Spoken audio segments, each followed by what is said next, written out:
In theory, automating everything in your to-do list or task manager makes perfect sense. I mean, it saves you time. You don't have to go reorganizing everything every day, and you can get all your stuff just nicely popping up in your today view, and those are the things that you need to do today.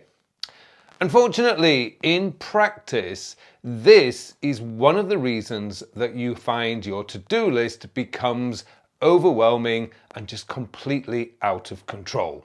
Now, the reason this does not work in practice is simply because the world is not automated. You are not going to have the same day every day, day after day, week after week. It just doesn't work like that. One email, one Slack message or Teams message, or even just a tap on your door from the delivery guy could just destroy your day. And now all those wonderfully tasks that have automatically turned over and popped up today are suddenly going to be staring at you in the face whilst you're trying to deal with whatever issue that has popped up that morning. That's the problem with automating. Now, I cannot see any time in the future where that is going to change. Just because you can repeat or recur a task doesn't necessarily mean that on the day that it pops up, that is a task that you should or need to do. So there is a few things that we can do just to avoid that overwhelm from building up. The first is to do a 5-minute daily planning session. Now, before you start your day, you just open up your to-do list and your calendar, and you look at your events for the day, your meetings, appointments, and so on. Where are those in the day? How many of those do you have? And then you look at your task list for today. Now, you don't need to go into all your folders. Whether you're using the time sector system or the traditional project-based lists, it doesn't matter. You don't need to go in there because they're effectively just holding pens. As long as you're doing a weekly planning session, you need to be able to trust that what's showing up in today is relevant and probably should be done. But then in this 5-minute daily planning session, all you're doing is going down your tasks, making sure that you, A, have enough time to do them. This is what I describe as the daily puzzle, trying to figure out where am I going to fit all these tasks, these to-dos in when my calendar's got 8 or 9 meetings. Probably not going to get many tasks done that day. But it's also a chance for you to reschedule stuff. Now, don't ever get upset with yourself because you're rescheduling. That's just life. Life isn't predictable. There are too many things that can happen that will just throw you off your day. That's perfectly normal. Doesn't mean that you've got an unusual life or you're strange or you're weird or anything like that. That is perfectly normal. You will have to reschedule. And I'd like to just give you a benchmark figure here. For me, I am rescheduling between 30 and 40% of my tasks every day. Because even in my well-ordered life, and I've kind of got that maybe OCD a little bit, and certainly got ADHD, I really have a very ordered life. I'm very, very structured and very planned.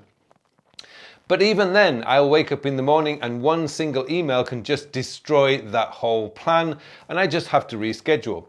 No point in getting upset about it, it's just life is happening, and that's a good thing. So all I do is just reschedule some of the lower value stuff or the less urgent stuff and just make sure that I'm focused on the stuff that really is important today.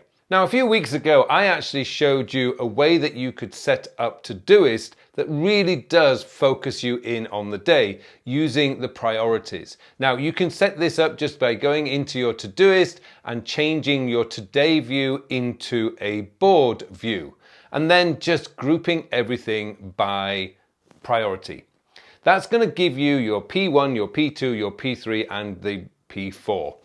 And basically, when you've got something like that, you are the P1s are your must-dos. They're non-negotiable. They must do. No matter what emergency has suddenly appeared in your life, those P1s must be done. I tend to think of P1 as must-do. The orange flags, which will have more tasks in them, are my should-dos. I'm going to try and get those done if I have time, but okay, emergencies are going to happen, so maybe I cannot get to them.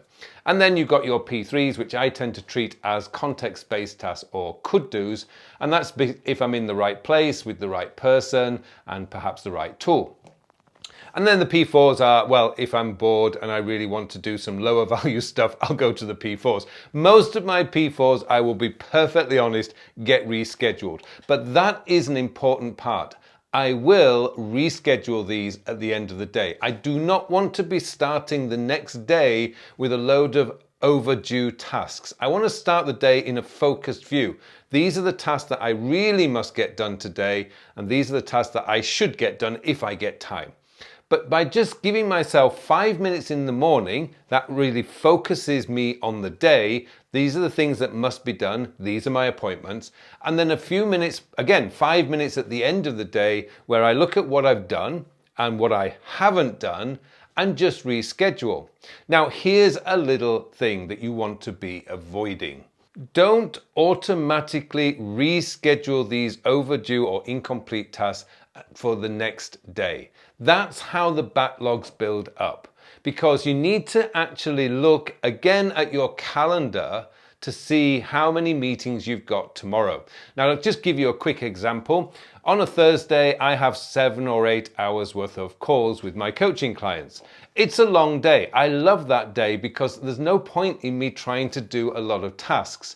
Now, if on Wednesday I've got 4 or 5 tasks that I couldn't get to because I just ran out of time or I'm exhausted, I am not going to reschedule them for Thursday because I already know I do not have enough time to do those tasks as well as the tasks that I must do on Thursday.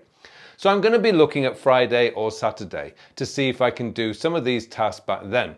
Any task that has got a bit of a deadline that must be done by Friday and I know I haven't got time, I'm just going to reach out to the person who I'm supposed to be delivering on that day and say, look, I'm really sorry, but I'm just not going to have time to complete this to-do or task for you today.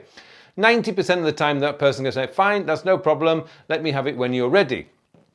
That 10%, that now tells me these are the ones that must be done. It's a little trick and it's nothing to be afraid of. Everybody is in the same position as you. We are overwhelmed, we've got way too much to do, there's far too many distractions. It's just not going to happen every day. You're not going to complete all your tasks. So just get comfortable with rescheduling, but don't automatically reschedule for the next day. That's how these backlogs build up. All you're doing is 5 minutes in the morning to set your day. These are the tasks that must be done. These are the tasks that should be done. These are the tasks that will be done if I'm in the right place or with the right person. And then at the end of the day, 5 minutes, again, just 5 minutes, just look at what you've done. That's something to celebrate. And look at what you haven't done and just realistically reschedule those tasks. It's really quite simple to do and it's just a little habit to get into. It's only 5 minutes. 5 minutes in the morning, 5 minutes in the evening. 10 minutes total. Now this does presume that you are doing a full weekly planning session. That's when you're looking at your active projects. You don't have to look at all your projects, just the active ones, to make sure that those are moving forward at the right speed in order to reach your deadlines. But as long as you're doing that, I can promise you right now, you will not be overwhelmed or stressed out. You cannot do everything in one day. That's just a given.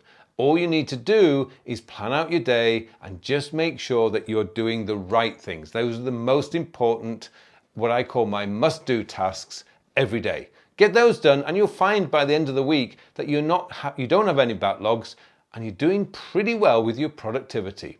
Now, if you want to learn a little bit more about my whole setup in Todoist, the latest one is right up here. But keep your eyes on this channel because my update to my late 2024 Todoist setup is coming in the next couple of weeks.